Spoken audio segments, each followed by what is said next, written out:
Welcome to the special coverage of the Greater Hyderabad Municipal Corporation elections. Why are these elections important? Why are political parties in the Twin Cities and even in Telangana trying to pitch their best candidates to win the elections here? The first signs that an election was on was seen in the rash of ribbon cuttings that happened over the last 2 months, despite all the so-called COVID protocols in place.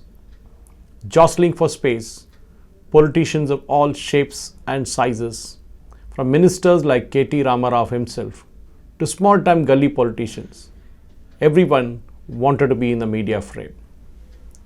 But what is the GHMC election all about? Last time around, TRS won 99 seats, MIM 44, BJP 4, out of the total 150 on offer. The GHMC came in being in 2007 by taking a few municipalities within the cities and also adding on the other Gram Panchayats around Hyderabad and Secunderabad. A better part of Secunderabad also encompasses the Secunderabad Cantonment Board, which doesn't fall under GHMC. Now, of the 150 seats that were on offer last time, the Telangana Rashtra Samiti won 99, with next bigger chunk going to the All India Majlis Ithahadul Muselmin with 44 seats. BJP won about 4, and the rest were there with independents and others. Now the question is, what will happen this time? For KT Rama Rao, this time around, the election is a prestige issue. After all, he is the Municipal Administration and Urban Development Minister and sort of runs the city unit of TRS. He has put all his city MLAs on test, and the command is simple: win everything, but for the whole city. For the city across Musi is a personal fiefdom of the Oasis. In the past, the Majlis Ithahadul Muselmin has tied up with Indian National Congress to rule the Baldia, as GHMC is known as, even with an alternating mayor's post. For his report card, KTR can claim that a whopping 67,000 crore worth of capital works have been undertaken by GHMC from the time the state was formed in 2014-15, the year that Telangana really came into being.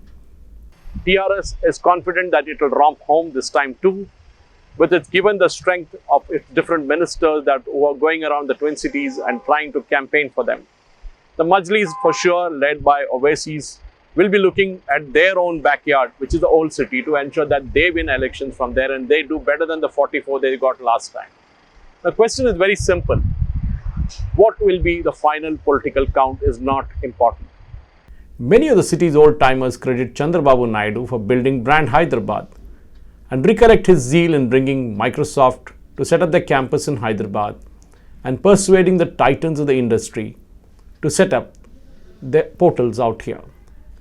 These include the Indian School of Business, and of course, Microsoft as a campus was a big draw, and including getting the 2 US presidents to come into Hyderabad.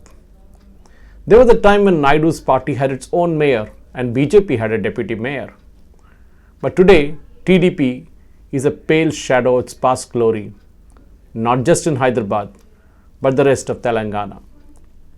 On the other hand, the Congress is stuck between the devil and the deep blue sea, a bickering party leadership that has nothing to offer to the citizens of Hyderabad. It knows pretty well that the tall claims which the party leaders have been making in Gandhi Bhavan is nothing but an empty boast.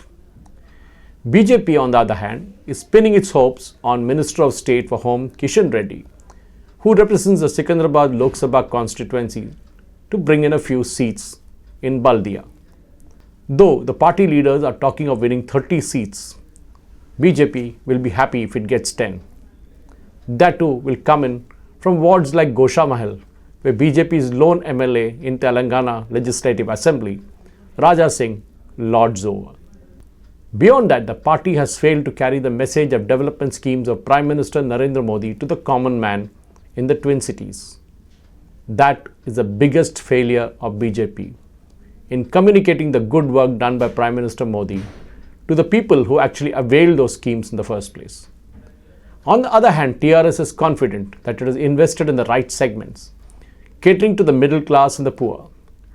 Considering the growing importance of Hyderabad and its crucial role in the state's economy, the TRS government initiated a number of schemes for upkeep of the existing infrastructure and creating new ones.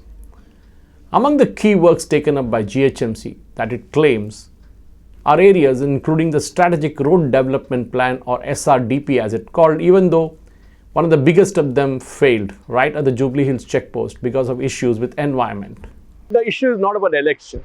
The issue is about the state of the civic society in Hyderabad, the state of the roads, the state of the drainage, the state of the flooding, the state of water, and everything else that is there, which can go wrong with any urban city in India. Hyderabad is not special. It also faces the same issues. Over the next few weeks, we at Hybiz News will be taking you through a journey of different wards in the Twin Cities and trying to understand issues at hand to see what are the major issues that are confronting the citizens. So if you want to be a part of this, do reach us out at Hybiz TV, and of course we'll be sharing our contact numbers at the scroll below this particular clip that you will see, and you can contact us and we will schedule a session around your area, your locality, to understand the problems. This is Suresh Kochatal here, signing off for Hybiz News.